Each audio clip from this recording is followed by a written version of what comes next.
All right, we are live and 𝗂𝗍𝗶𝗹 is here as well. Today we're going to talk about how to be a full-time reseller. So kind of a lot and also not much goes into this. It'll kind of be a shorter stream today.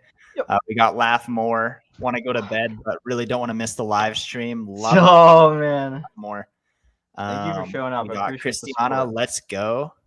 Let's Good go. to see you guys. I think I have my Bluetooth attached to my headphones, so I couldn't hear anything. But now I consistent, showing up to all the lives. All the lives. All the lives. It's like she lives with me or something. Like, yeah, I know. It's like she doesn't miss. Doesn't miss a day. Consistent.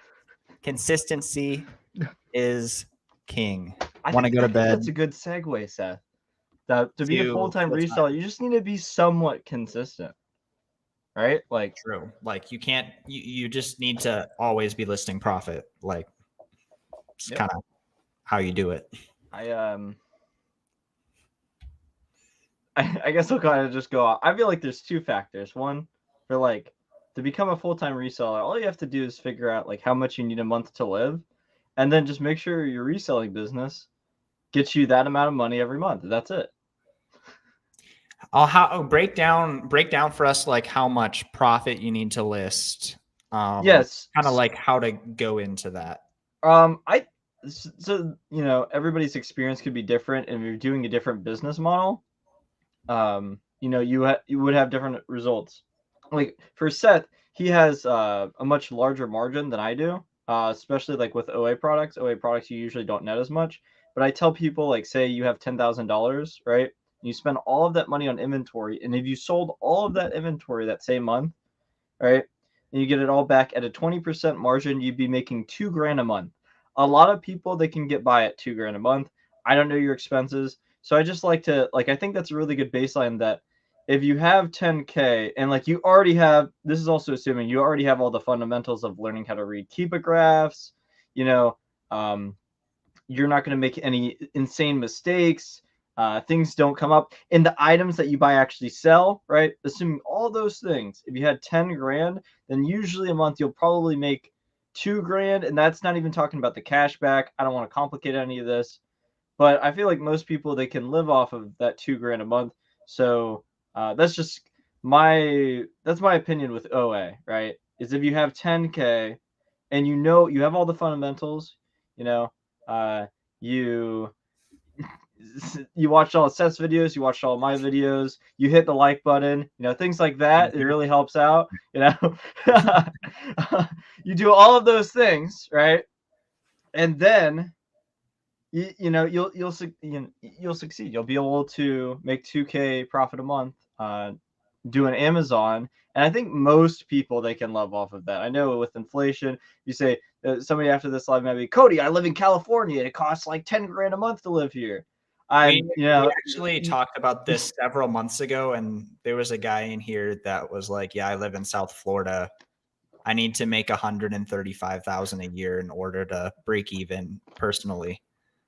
It's just, I think another part of that is basically around that. Like if leaving your full-time job and doing selling is like this thing that you really want and like are like working towards, you might need to be okay with having a lower cost of living for a little while. So that way, like the bar isn't like so high on you. If you go into this like month 2 and you're like, I need to make 7,500 profit a month every single month in order to live, like that's going to be hard to have that type of pressure on yourself.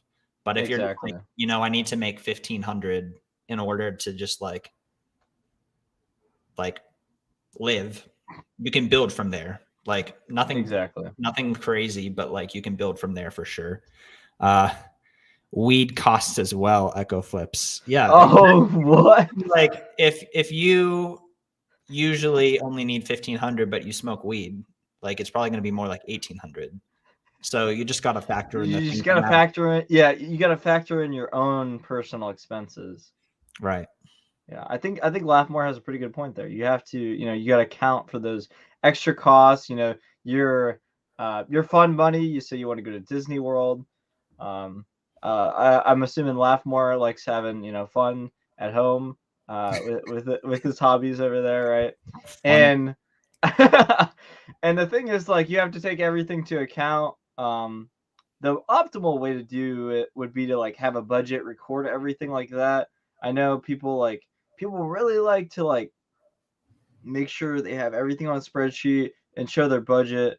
Um, for me, I've personally never done that because my expenses are like I like I don't really want to buy anything other than inventory. So it's kind of like a, you know what I mean? You But a just lot of basically spend as little as you feel like you can, personally. yeah, I think there's a point where like some people, you know, I think the vast majority of people, it's like they go to Starbucks, they like, you know, they go to that, you know, you'll go to even like some fast food restaurants. It's like you go through, it's like $30. It's like what, you know, Especially if stuff you go to goes, Chick-fil-A or something. yeah, stuff goes quick, but it's like you know, if you just get all your food in bulk, like, you know, from Costco, and then you're only spending say $100 on groceries a month, and then it like if you just do the all the little optimal things to save money already, and you're trying to like penny pinch more, I think it's like diminishing returns. Exactly. Like I spend most of my Friday nights going behind grocery stores to getting food. Like that's just how you do it. No, I'm just kidding. No. Save everything, No. invest it all in the S&P, and then don't make any money. What's that? No, I'm just joking. Yeah. But yeah, if you can lower your cost of living, that's good. You kind of have to value it yourself. Like, is it worth it to you? Is it not? But if you have a higher cost of living, you're just gonna have more pressure on yourself. So there's that. Um, Going back to the whole profit listed question, basically what you were saying is Oh, that if you have $10,000 in inventory yep, and that's a 20% margin and it all yep, sells within a month, then that's $2,000. So on paper, I think that's a really good way of seeing it as well. And from personal experience and like what I kind of bookkeep how much potential profit I list.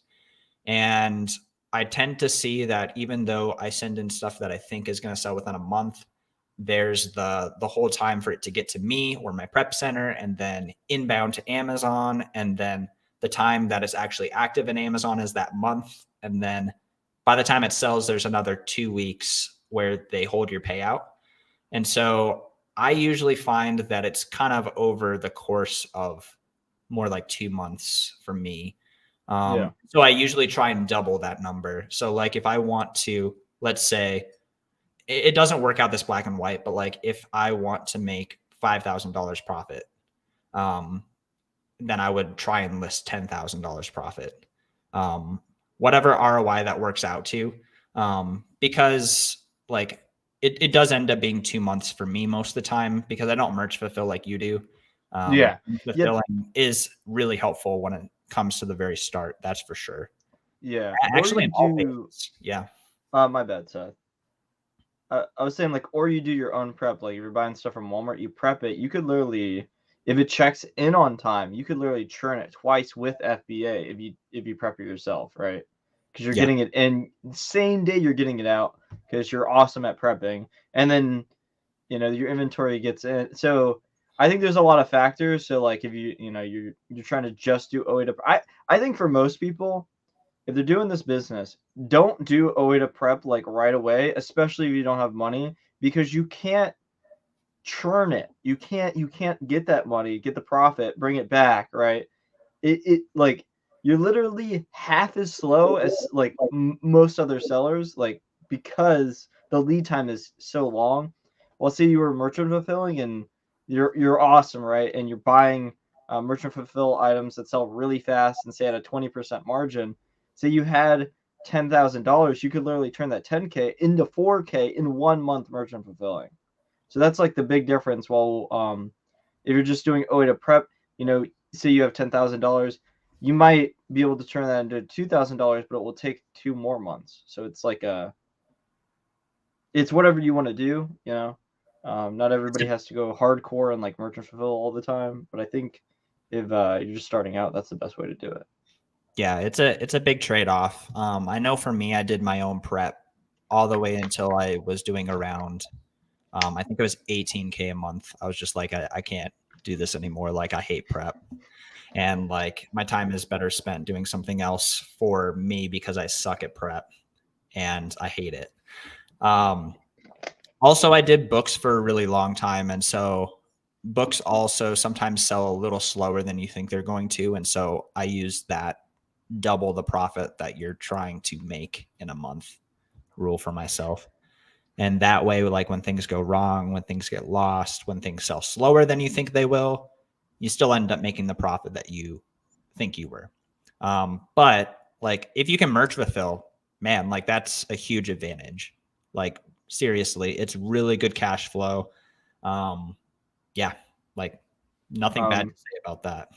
Yeah, just like one other thing to end it off. I talked about like $10,000 and like you don't need that much amount of money to like start Amazon or anything. You could literally do like garage sale books, church sale books, buy books off of like college students, things like that, and turn $500 into 2K in a single month with this business. You don't have to have a ton of money. But that's a different model, a lot more labor intensive. But you could do that, you know. Exactly. Like when you don't have much money, basically you're just gonna have to spend a little bit more time to find higher ROI stuff. So like if you put in the time, even with regular online arbitrage, you can find massive ROI things. Just they're a little bit more few and far between. And so you're not going to be able to go and spend 100K on like 300% ROI stuff. But if you have $500, you can go to garage sales and 5 extra money. Yep. I have money, but stuck with Christian books for some reason. Now going with video games. Is it okay to select top 10K BSR in video games? Why just Christian books? Love my Christian books. Nothing wrong with that. But there's talking about the website. It sounds like you're saying like the genre Christian books. I mean, there's a lot of really profitable Christian books. But like, should be looking for textbooks. You should just have your scanner and scan every barcode. Yeah, it's profitable. Select top 10 BSR. Like this is a hot take, but I never look at BSR. Look at 𝗬𝗂 data offers and make sure you include the historical offers and see how many have sold. Look at the prices. Well, BSR is kind of like it helps, but if he's doing RA, he's not going to be able to see the offers tab. Oh, true. Yeah, getting ungated for DVDs. Yep, that's a great way to do it. But yeah, I mean, if you're doing RA, you could probably go higher ranked than that for video games. I would just, as your rank gets higher, just make sure your ROI is higher and make sure that it actually sells. Like if you can keep on your phone and verify that the thing sells. Oh, you're talking about counter freight items from eBay. Counterfeit items. Yeah, counterfeit items. Yeah. So like, to be completely honest, that 10K rule for DVDs is a subjective rule from Steve, Rake and Profit, and it probably does help. But at the same time, it's not like you have to hold yourself to that as well. Yeah. So I mean, yeah, you can experiment too. Like I definitely wouldn't experiment with that if your account was like in bad health, but like say you're at like 400 health score and you're like, these look extremely profitable. They move super fast. Maybe it's worth it to see if it works. And then, because there's nothing that like specifically we could say, oh, do this or don't do this, right? You can go out, try it. And if you get burned on it, it's like, okay, I'm not going to ever do that again. Right. That's what I would do. Yeah, that's a good point. Take very safe risks, I would say. Yeah. Kind of like you're saying, if your account health score is at 400, you probably have some space. But I mean, for a beginner, I feel like sales velocity is very, very important at the start. If you want to be a full-time reseller. Yeah, I mean, I think I started selling clothes on eBay and my ROI was great, but like, man, those clothes would just sit for like 8 months sometimes, like extremely slow selling stuff. definitely be looking at sell-through rates with stuff. Yep. Well, I think that's a great comment to end it on. Thank you everyone for showing up. I really appreciate you guys showing up every night and just hitting the like button to help out me and Seth. Yeah, thank you guys so much for showing up. We've really liked doing lives just about every single night. We're doing a little bit shorter of a night tonight. But thank you guys for coming. We'll be on tomorrow. I'm pretty sure we'll see it on our stories. But have a good night, everyone, and take care. Bye. Bye.